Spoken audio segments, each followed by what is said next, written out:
May is Beef Month, and beef is a $2 billion business in Missouri. We'll take a look at the cattle business next on Show Me Ag.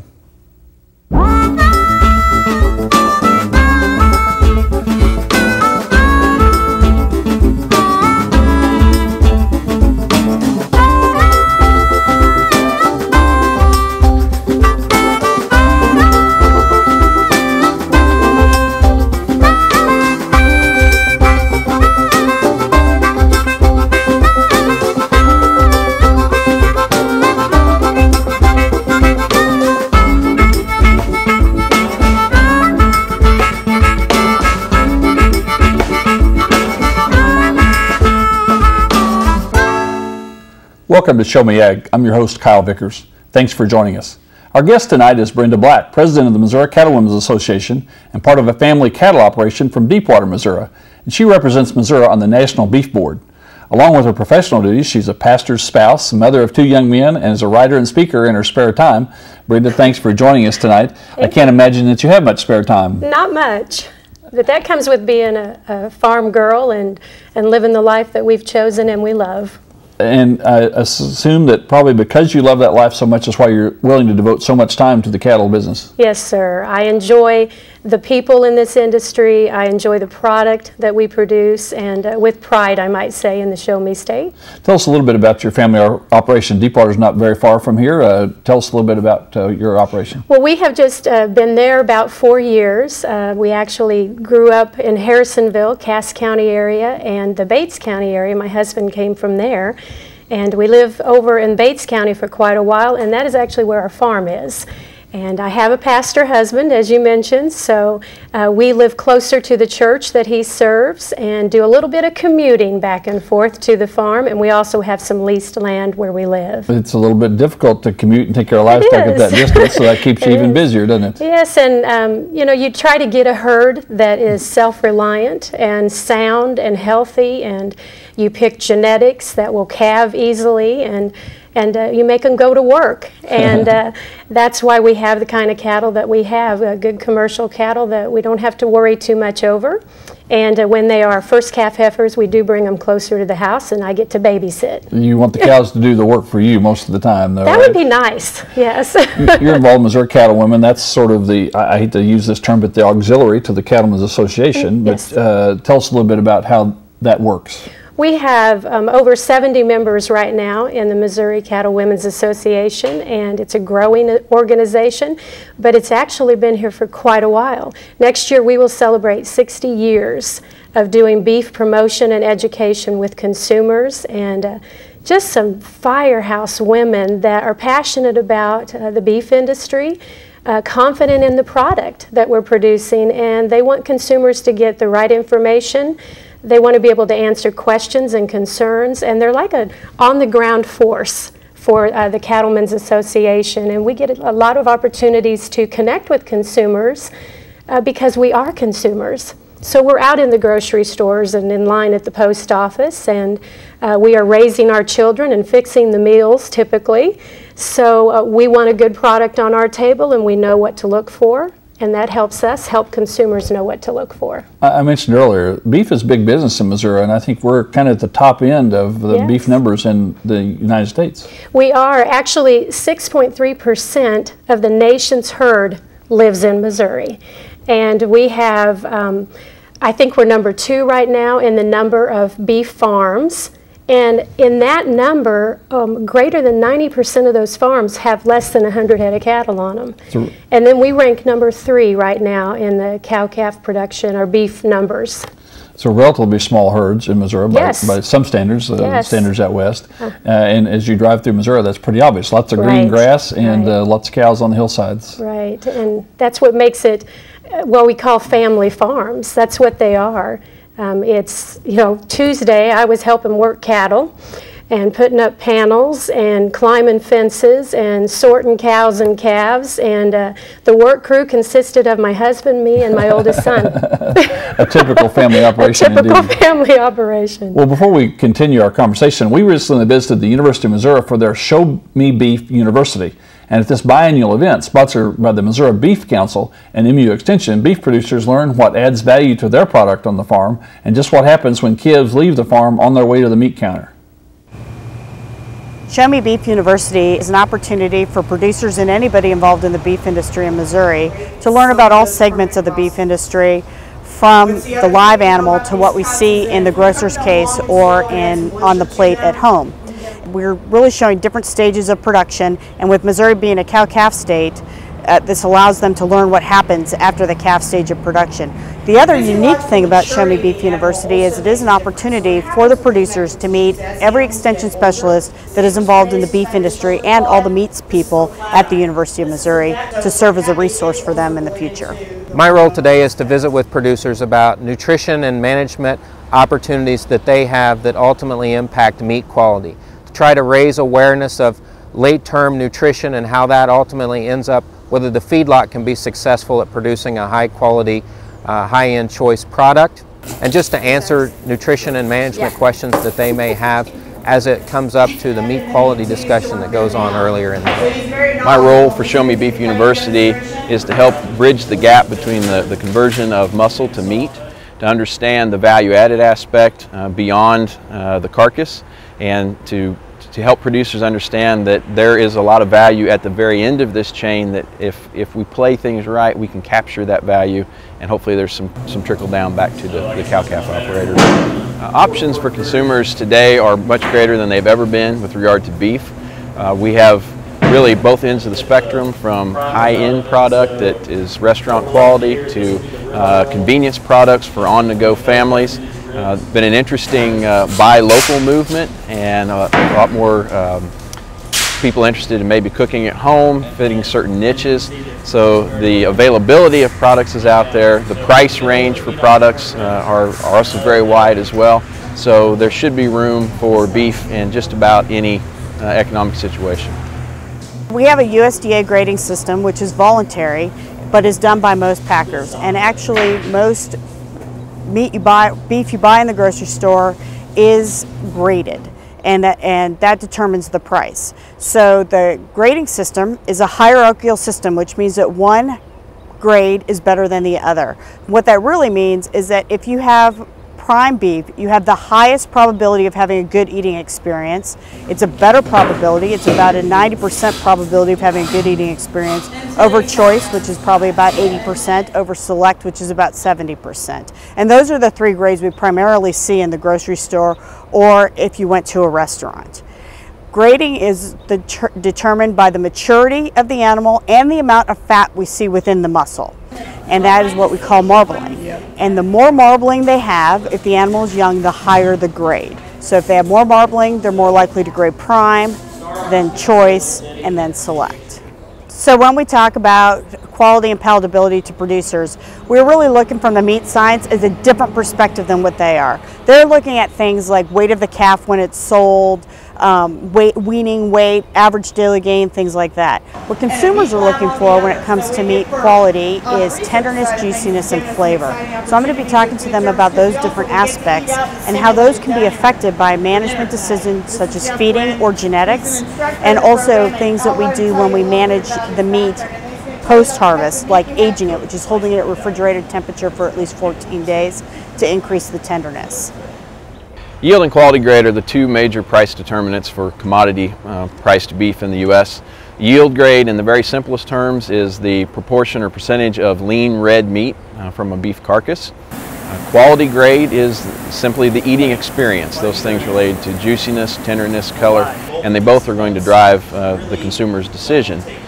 With regard to pricing, USDA has quality grades of standard, choice, or select, choice, prime, and that will help set retail pricing at the grocery level. And both of those on a carcass basis, there are different outlets for that product, and different companies will have grid pricing, and if you have different niches that can be filled with lean product versus high quality product, and ultimately we would like to optimize both of those to have a good eating experience with a lot of retail yield. The shifts we've seen over my time as a meat scientist that have occurred, trends that have occurred with production. I think producers are understanding the pricing scenarios. They are seeking out certain markets and trying to sell with certain brands or labels. So we're seeing maybe more of a shift away from a commodity-based product to a little more of a branded product. And producers realize that there are price premiums if they do a few things, take a little extra step in order to participate in that market.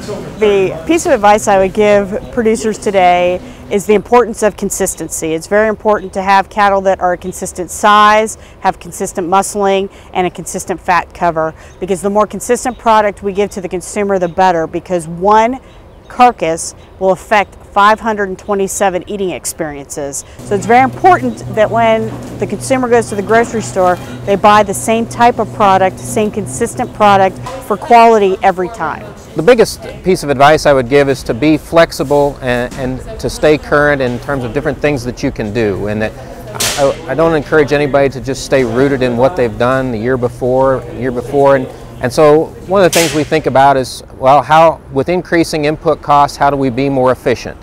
One of the things we focus on, again, as I said at the beef farm, is feed efficiency, time and labor efficiency, and how we get more out of less. As land rent continues to increase, we have less land for cattle as it competes with row crops, and so how do we produce more beef with less inputs? My advice to producers, especially in Missouri, we are heavily cow-calf based.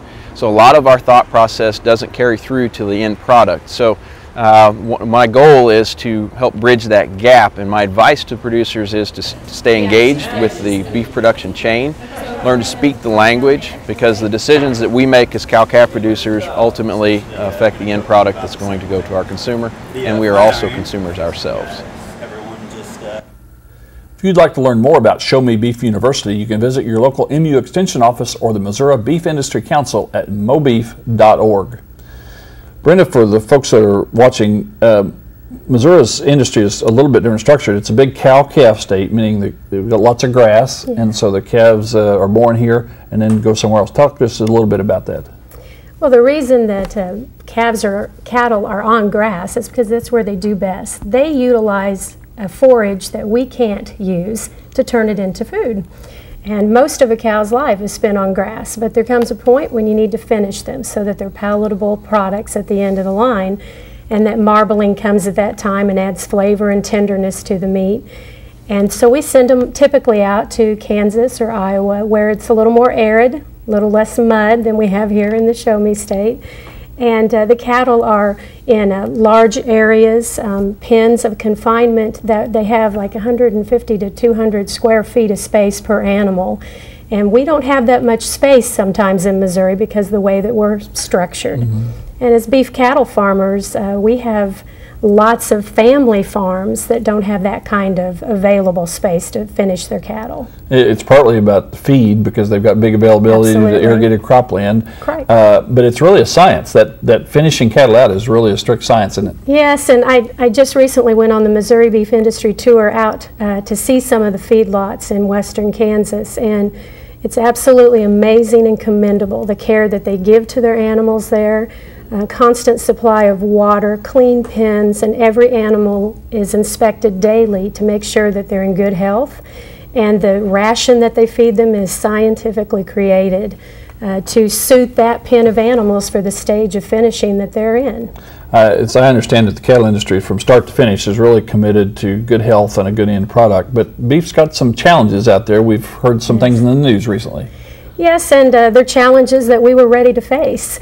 The one incident April 24th with a BSE cow in California, you wouldn't think that would affect Missouri, but it does.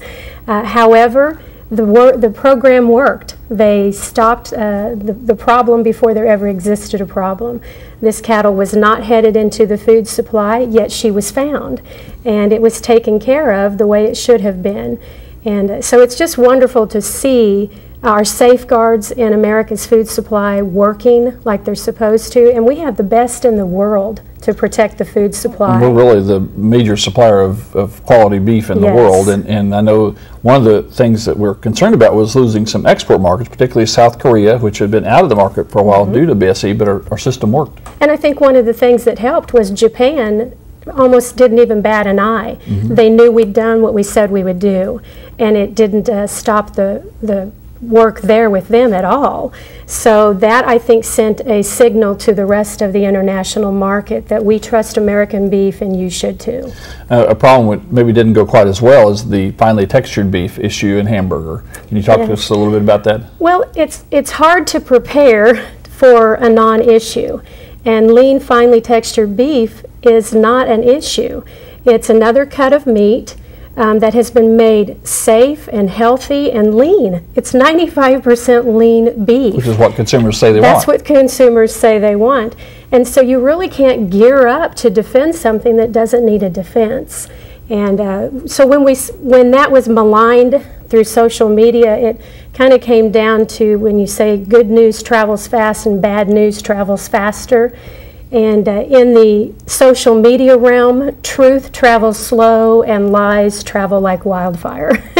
So that was what we were up against. And the fact remains that it's a product that made meat affordable and healthy and safe, and it has been in the food chain for 30 years and has never had any ill consequences. So it was a false scare. The other side of that is the BSE. We have a website in place for people to go and get information, because that is a concern of health and safety, and so we're on top of it. And you can go to bseinfo.org and have your questions answered like that about how those safeguards are in place. Well, let's get back to some more positive things. I mentioned that May is Beef Month, and at our house, when we're having folks over, we like to grill steaks, hamburgers, and so on. It's the time of year when we like to have some of the best product ever. Well, thank you. I'm so glad to hear that. And you know, when we do celebrate, you're creating memories. And one of the memories that seems to go with every family outing that we have, you know, birthdays, reunions, graduations, is a good meal. And beef fits the bill. And there's so many affordable cuts that you can put on the grill. Of course, ground beef, one of the best. You need to make sure you get it to 160 degrees internal temperature. And steaks doesn't take quite as long.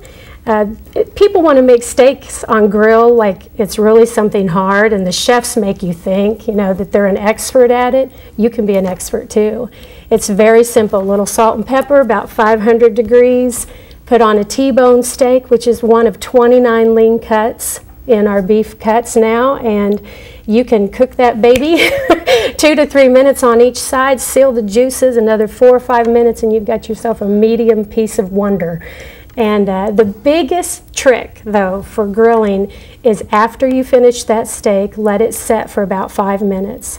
Because the pressure of the heat is driving all the juices to the inside of the meat. And when you let that rest, it has a chance to filter back out and permeate the whole cut.